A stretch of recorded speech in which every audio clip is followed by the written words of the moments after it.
आता है। जब आप सुनना ही नहीं चाहते तो आप कहते क्यों हो? जहाँ 4 लोग होते हैं वही सत्संग है। सत्संग का समय जी सौभाग्य से 15 मिनट के लिए मिल गया जी। तो अब प्रसंग हो सके 2-4 मिनट और लग जाए।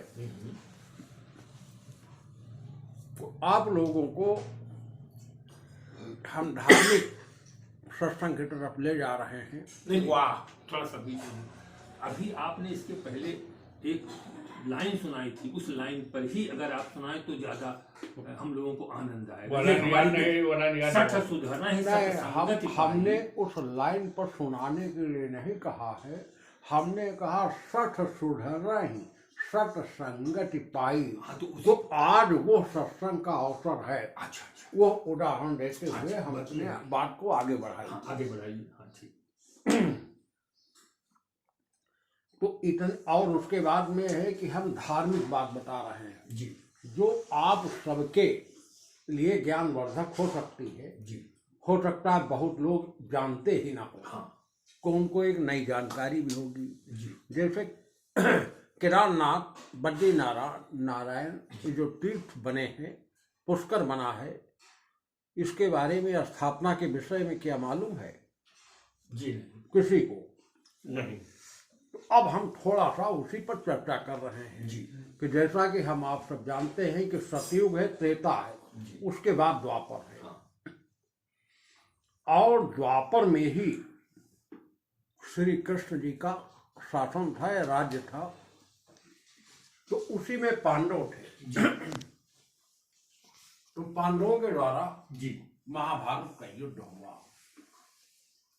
राज संपत्ति मतलब पाने के लिए संतोष के आधार पर वो 5 गांव मांग रहे थे, लेकिन कौरव जो है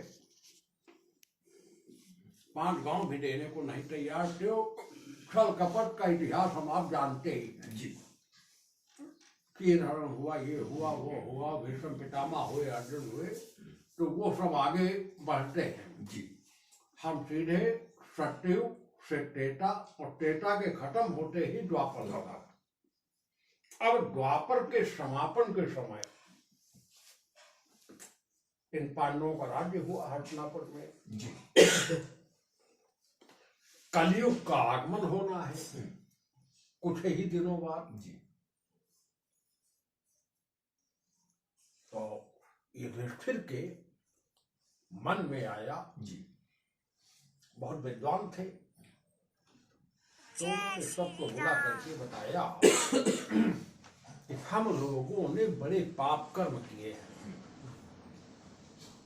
परिवार के लोगों को मारा, नाते रिश्तेदारों को मारा, पड़ोसियों को मारा, यही तो सब महाभारत में मारे गए। तो एक पाप की कितनी बड़ी सजा है।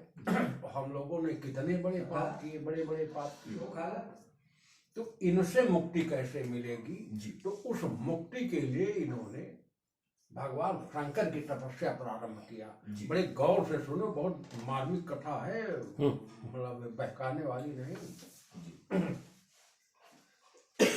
भगवान शंकर की तपस्या किया, समय पूरा हुआ।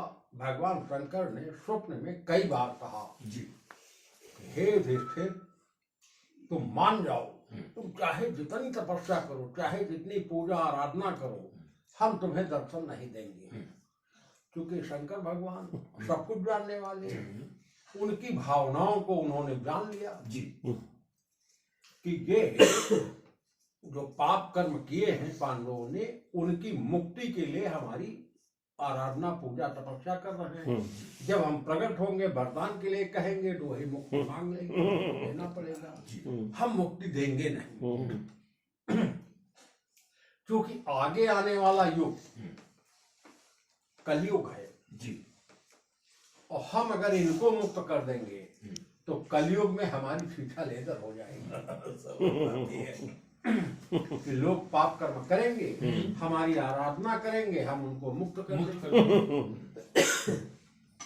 यह प्रमाण धीरे धीरे हो जाए तो समय वही, इस तरह के बुद्धिमान लोग वह कलयुग में हुई हैं कि हिस्सेदारी या बराबरी या ईर्ष्या भाव या अपनों प्रभाव तो हमारी चीठा और इधर हो जाए, इसलिए हम हिस्सा मतलब दर्शन नहीं देंगे। जब समय पूरा हो गया नहीं हुए दर्शन, युधिष्ठिर ने कहा कि ऐसा है, अब इनको प्रकट करने के लिए हम मजबूर करेंगे। तो उन्होंने माता पार्वती की तपस्या शुरू किया। जब उनकी तपस्या पूर्ण हुई तो आई, मैं तुम्हारी तपस्या से बड़ी प्रसन्न हूँ, मांगो वरदान जो मांगना हो। बस माता जी हमको भोलेनाथ के दर्शन करवा दीजिए। जी